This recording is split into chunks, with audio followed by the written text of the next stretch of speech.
Hello, welcome to this episode of the Catechetical Corner, handing on and defending the faith. In the previous episode, attendees at the workshop put on by the Office of Catechetics called Answering Atheism, the Philosophical Principles of Catechesis, were introduced to the iGen generation and their cultural view of the Catholic faith. Has God really been disproven by modern science? Or is that just a comfortable position for someone to take who has heard only one side of an argument and refused to hear a rebuttal because it could be as convincing, but it would demand a personal change in behavior that by cultural standards today is very inconvenient? Let's take an in-depth look at the cosmological argument for the existence of God and a philosophical refutation of scientism, a philosophy masquerading as science, and examine the evidence presented by modern skeptics such as Richard Dawkins. And let's see if the process of Darwinian evolution has disproven the reality of God. You and I, on the other hand, and everything else, as we're going to find out today, including the universe, could just as easily not be here as be here. One of the analogies I used when I was kind of sharing this with some people to prepare for the talk was, you guys understand causes and effects, right? It's easy. Everybody kind of understands that within time and space and in reality, the material universe. I'm the effect of the cause of my mom and dad coming together in a one flesh union. You are the effect, right, of your biological mom and dad coming together in a one flesh union. That's the cause of you being here. Had they not got together, you could just as easily not be here as what? As be here. So that makes you and me different than God, because our existence depends on something outside of us, not something from within us. My human nature can tell you a lot about what I am. It will not explain to you why I am. You and I are what we call philosophically contingent beings. So let's look at that definition. It's the opposite of necessary being. A being or entity which is dependent on a being or an entity outside of itself for its existence. That's how we're different than God. Our source of existence comes from something outside of us, not from something within the very nature of what we are. God, on the other hand, his essence of existence doesn't come from something outside of him. It comes from something of which he is totally an essence of from within. Does everybody understand that? Okay, that's really, really important to understanding the cosmological argument, which refutes a philosophical argument masquerading as science, known as scientism, which is what a lot of people have bought into when they say science has disproven the existence of God. Okay, so what's some other things we can know philosophically about the nature of God that's been revealed to us? We can come to know these things, like I said, through reason alone. First of all, God is immaterial. He's not made of matter. You and I are. Okay, which means he's not limited to any place or location within time and space. Second, God is immutable. It's a big word, it just means he's unchanging. Something that's immaterial can't grow and develop. Okay? God is eternal. He has no beginning and no what? You've heard it in Scripture, right? I'm the Alpha and the Omega. That's all Jesus is saying. I have no beginning, I have no end. Okay? So he's totally begotten with the Father. He was with God from the beginning. No beginning, no end. God is all-powerful. He is omnipotent. All right? And God, we say, is all-knowing, right? If he's a perfect person, then he can't reveal something to be one way at one time, and then later on we discover it's the exact opposite. Otherwise, he'd be contradicting himself and he wouldn't be a perfect person. And what do we hold that divine revelation is? Faith in what? Starts with an M. All the kids complain about it because it's hard to follow. Morals.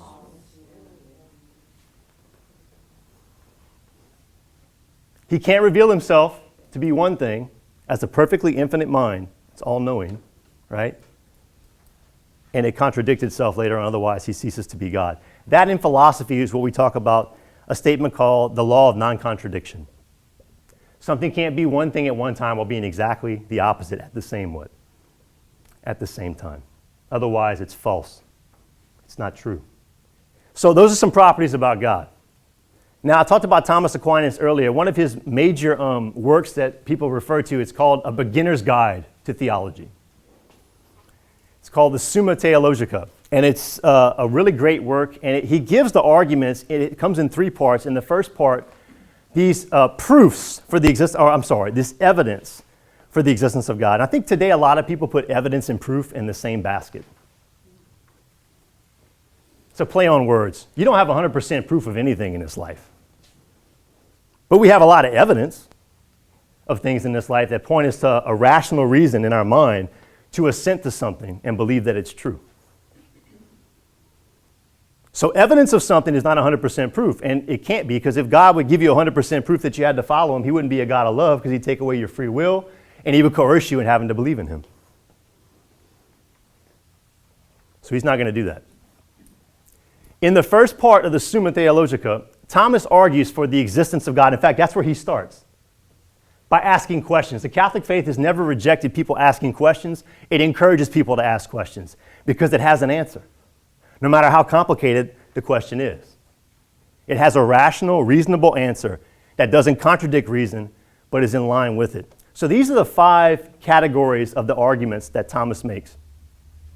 I'm not going to go through each one of them. I just want you to kind of get familiar with them, because when we do the cosmological argument, you're going to see them. The first one is that, once again, what is the essence of God? It's to not have the potential to be or not to be. He's simply what? Is existence. So he is the uncaused cause. He is the ground of all existence, and everything else that comes in existence has its source of existence through and from him. Okay? He is the unmoved mover. I gave this example yesterday to a young lady who was 23. I was practicing with her, talking about the talk. You guys have seen trains, huh, in Lafayette? I mean, like when you go into the diocese, if you're in Lafayette, there's this big, long train line. I got stopped by one today. It was really aggravating when I was trying to get to work. But there was this long line of boxcars, right? So a boxcar on the outside, if you look at its design, you know that it's meant to carry something, right? From one place to another, and it can store stuff in it. And you know that when the train is moving, it's in motion. But if there's just an infinite number of boxcars without a train that has an engine in it, it can't what? It can't move. It has to have an unmoved mover, right? That puts it into motion and keeps it in what? In motion, okay? So that's the unmoved mover. God is the unmoved mover that puts things into motion and keeps them in motion. The third one is that everything that is brought into motion, in other words, something that can't explain its own existence, right? From within itself, it has to have an explanation for that existence outside of what? Itself, like a boxcar. It has to have a reason why it's here. So it could just easily be here or not be here. And that word contingent, you could just like substitute it for it's dependent. Its existence is dependent on everything else. Everything that's in existence within time and space that can't explain itself is dependent upon a cause outside of itself for it to be here. Like you and me, once again, going back to that easy analogy, I'm the effect, right, of the cause of my parents' one flesh union. Otherwise, I wouldn't be here, or I could be here. You could apply that to me. You could apply it to that table. You could apply it to the chair you're sitting in. Doesn't matter whether it's a person or a thing. The cause of what that material thing doesn't come from within it. Its explanation for why it's here comes from something outside of it. Okay, degrees of perfection. Richard Dawkins, in his book, The God Delusion, says we don't have degrees of smelliness or degrees of ugliness. He misunderstands Thomas. Thomas is not talking about those things within the material. He's talking about transcendent things. Truth, goodness, and beauty. There are degrees of truth in the world. There are degrees of beauty in the world. There are degrees of goodness in the world. If there are degrees of those things, then their ultimate source, if they're imperfect, must be a perfect beauty, a perfect truth, a perfect goodness. And we all know these things instinctively in our human nature because we seek truth. You're seeking truth. You wouldn't be here this weekend if you weren't. Because it's natural. It's something that's been designed within us. It's not something that we come up with or develop on our own. We're not responsible for it. We've been programmed that way, to seek the truth. Okay, so Thomas, he would actually agree. In fact, the first part of the Summa is he's addressing a question. He says, is it self-evident that God exists? In other words, do you just wake up in your human nature and realize that God exists? And he would actually agree with Richard Dawkins and the skeptics here. He would say no. In our human nature, it's not automatically self-evident that God exists. But we can come to know that God what? That God exists. So he agrees with the psalmist in Psalm 52:1 who says, only a fool in his heart says, there is no God. Thomas would also agree that we can come to discover that God exists through reason alone. And that's in line with what we see in divine revelation in sacred scripture. In St. Paul's first letter to the Romans, if you have not read St. Paul's letter to the Romans, I would really encourage you to read St. Paul's first letter to the Romans. Everything we teach about natural law and the nature of the human person and human sexuality can be summed up in the first 2 chapters of Paul's letter to the Romans. Because Paul is speaking to the Romans who were pagans and did not have the law of Israel, yet could know the law of Israel because it had been written on their heart. That's the moral law, the 10 what? Commandments. Okay? Now he agrees that, or Thomas would agree with St. Paul, ever since the foundations of the world, his eternal attributes of power and glory, he's talking about God here, can be perceived and understood through everything that he has made. And he's speaking about the Romans when he says, for they knew God, but they did not accord him glory or give him thanks and praise. They became vain in their reasoning, and their minds were darkened. And while proclaiming themselves to be wise, they were fools. They exchanged the knowledge of an immortal God for the image of the natural world. All right, so everything that's been created points back to the fact that it came from a creator. And modern science shows that. When we do a study in the scientific method, we can determine something about the natural world, but its source of intelligence, right, points back to the fact that it came from, that it has intelligibility, points back to the fact that it came from an intelligence, somebody that designed it that way.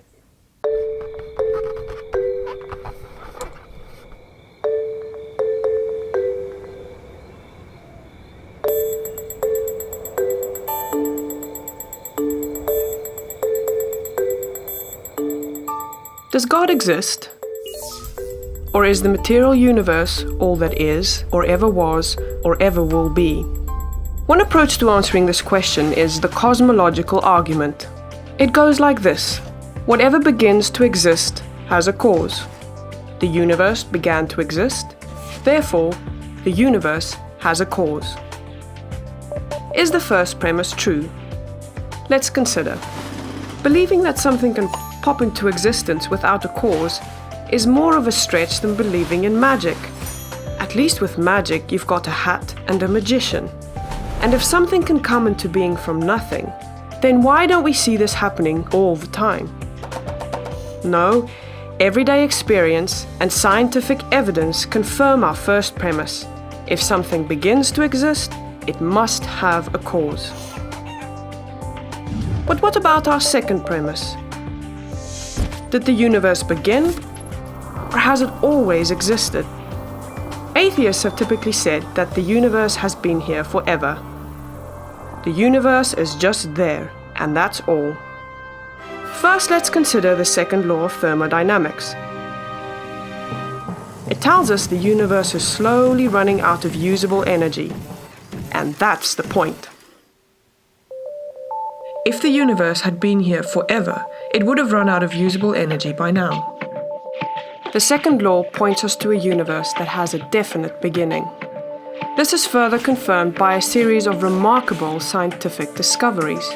In 1915, Albert Einstein presented his general theory of relativity. This allowed us, for the first time, to talk meaningfully about the past history of the universe. Next, Alexander Friedmann and George Lemaitre, each working with Einstein's equations, predicted that the universe is expanding. Then in 1929, Edwin Hubble measured the red shift in light from distant galaxies. This empirical evidence confirmed not only that the universe is expanding, but that it sprang into being from a single point in the finite past. It was a monumental discovery, almost beyond comprehension. However, not everyone is fond of a finite universe, So it wasn't long before alternative models popped into existence, but one by one, these models failed to stand the test of time. More recently, 3 leading cosmologists, Arvin Bord, Alan Guth, and Alexander Vilenkin, prove that any universe which has on average been expanding throughout its history cannot be eternal in the past, but must have an absolute beginning. This even applies to the multiverse, if there is such a thing. This means that scientists can no longer hide behind a past eternal universe. There is no escape. They have to face the problem of a cosmic beginning. Any adequate model must have a beginning, just like the standard model. It's quite plausible then that both premises of the argument are true. This means that the conclusion is also true. The universe has a cause. And since the universe can't cause itself, its cause must be beyond the space-time universe. It must be spaceless, timeless, immaterial, uncaused, and unimaginably powerful, much like God. The cosmological argument shows that, in fact, it is quite reasonable to believe that God does exist. Okay, so what I'll do is kind of walk you through the whole thing. The unique thing about Thomas's arguments about the 5 proofs or evidence for God is that he made them under the assumption that the universe was eternal. So, if science could prove the universe had a starting point in the beginning, it would make his arguments that much more powerful, because he was operating under the assumption that the universe was eternal when he made the philosophical arguments that he made. Modern physics has proven, without a shadow of a doubt, that 13.7 billion years ago, from an infinitely dense point in the finite past, the universe began to expand. And time, matter, space, and energy that are all relative to one another began to expand and are continuing to expand. See, time's like you and me. It's a created thing. It doesn't exist outside the universe. It's the measurement of change. Look at your baby picture and take a picture today. You'll see. It's just as created as you and I are. It can't explain why it's here. It can only explain what it is. Okay? We know it today as the Big Bang Theory. Now, what most young people don't know, and I always enjoyed kind of talking to them about it, as I'm going to show you in just a few minutes, is that it was actually a Catholic priest in 1929, around that time, who was also a quantum physicist, who came up with the science that challenged Albert Einstein's theory of relativity.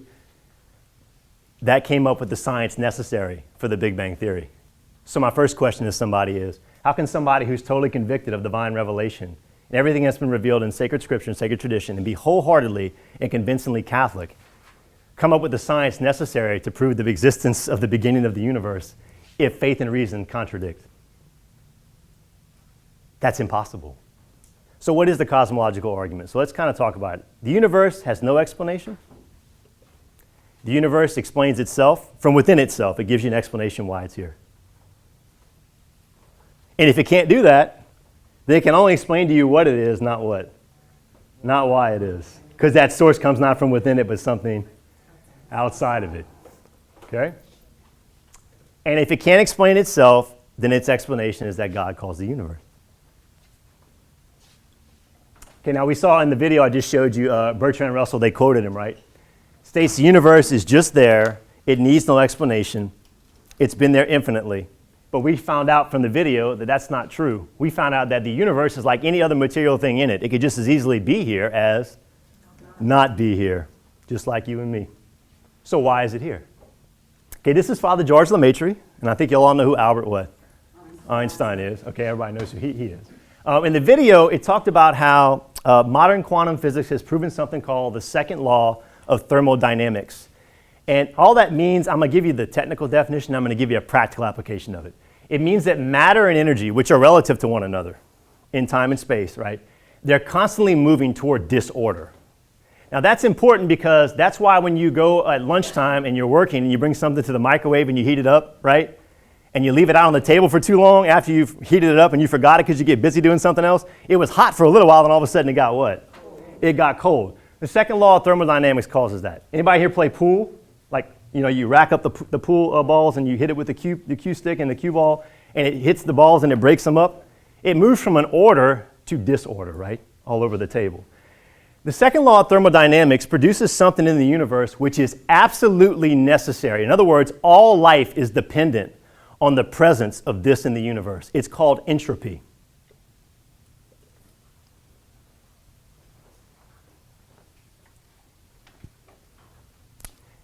I like math. Do you know what the statistical probability of entropy being present in our universe is? And this is not from me. I'm quoting an Oxford physicist named Roger Penrose.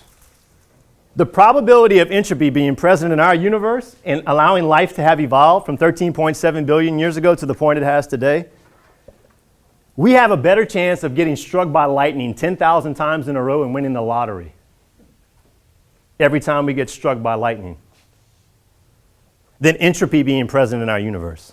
But it's here. And it's absolutely necessary for life to exist. Otherwise, without it, any life you can think of, right, wouldn't what? It wouldn't be here, okay? Now, what Lemaitre did, the priest, is he challenged Albert Einstein's theory of relativity. He said, listen, y'all all know E equals mc squared, right? I've heard of that. Okay, so those are something called constants in the universe. We're going to talk about those in just a minute. He challenged the mathematical quantity of Einstein's theory on gravity. He said if gravity was the rate that it had been at the point that Einstein proposed it, and the universe had been eternal, right? It wasn't expanding. The mathematical rate of that gravity would have been so strong, if anything had a height greater than the size of an ant, it would be crushed in this universe. So therefore, the universe could not be stagnant. It must be expanding. Now, he called that theory the primeval atom. And he got mocked for it. There was a physicist named Fred Hoyle who said, listen, this crazy priest, right? He's trying to bring God and put him into science. The universe is eternal. We know that. And now we get just the opposite. Oh, you're trying to bring science into God when we talk about the Big Bang Theory. And in 1929, Edwin Hubble sent a telescope up into the atmosphere, and he took pictures of the universe. And he came back with cosmic microwave background radiation, which showed without a shadow of a doubt with scientific evidence that the universe was expanding, and it was expanding at a faster rate than it was originally when it came into existence. That it had an infinitely dense point in the finite past where it had a beginning. And that's where the name the Big Bang comes from. Somebody mocking a Catholic priest about his scientific proposal, which actually turned out to be right. The scientific term for it is singularity. You're not getting around it. It's the standard model of where the universe came from. Nobody is going to do that. In fact, the best explanation somebody can give you about the universe is that it came into existence out of nothing. Do we accept that explanation for anything in the material world? No. So it's not an adequate explanation for why the universe is here. Okay, this is just a picture of the Big Bang, like how it's been expanding. It's an expansion. It's not an explosion. It's an expansion of time, space, matter, and energy, which are all relative to one another according to E equals mc squared, up to the modern point about 13.7 billion years ago. Okay, what is a constant? E equals mc squared. C squared is the speed of light, gravity. All right, so from 13.7 billion years ago, gravity, the speed of light, the mathematical equation of those constants had to not only be created in that specific way, but they had to maintain that specific setting mathematically for all 13.7 billion years without changing in order for life to evolve up to the point that it has today. Okay? And ask another mathematical question. What do you think the probability of that is? Happening over and over and over again. Even if there's a multiple amount of universes that are being simultaneously created, what do you think the probability of that is? I'm going to give you an example. Very practical. Anybody here play poker before? Okay. So if you play a game of poker, right, with a standard 52 deck of cards, right, and you pass it out, what's the highest hand that somebody can deal you that if you have it, no matter what everybody else has, you win? A royal flush. A royal flush. Do you know what the statistical probability is? In a random 52 card deck of cards, in a random game of poker, that you would be dealt that specific hand? Once again, these are not my numbers. 1 out of every 650,000 what? Deals. Wow, so if you get a royal flush, it's really rare, right? Okay, so let me ask you a question. If I was playing you in poker, the two of us, right? And we played 5 hands in a row, and I won all 5 hands in a row with a royal flush. What would you automatically think? I cheated, right? Good. I had designed the deck with my intellect before we played for this specific outcome. You set up the cards. I set up the cards. My intellect gave me the ability to do it, to formulate the design, and my will gave me the power to do it and put it into motion, right? Do you know what the statistical probability of constants is? It's more likely that you and I would sit down and play a game of poker and I would win 5 hands in a row with a royal what? Flush. Then the probability of constants remaining exactly the same from 13.7 billion years ago up until this moment in time for life to evolve to the point that it has. So it'd be pretty irrational, right, of you, don't you think, to leave it to pure chance that I won 5 hands in a row like that? But somebody who's an atheist will leave something that's less likely in probability than that to chance. They say we're irrational for believing in God. I think that's pretty what? Irrational. Fine-tuning in the universe is such a rare mathematical phenomenon that no rational person could possibly leave it to pure chance. Yet the best explanation an atheist can offer for the existence of the universe and the fact that life exists within it is based on chance alone. Nothing can't produce something. In fact, all it can produce is absolutely nothing. Based on the conclusions of the cosmological argument, it would take more naive faith to be an atheist than to be a believer. Thanks for tuning into this episode of the Catechetical Corner, handing on and defending the faith. Join us next time as we take a look at the scientific explanation for fine-tuning in the universe and why Richard Dawkins' assertion that biological evolution has done away with the need for God is a bankrupt proposal, and begin to explore the differences between a theistic worldview and a materialist worldview. In fact, if the materialist worldview is taken to its full philosophical conclusion, then our lives are completely meaningless. I don't know anyone who lives that way. Do you? God love you, and we'll see you next time.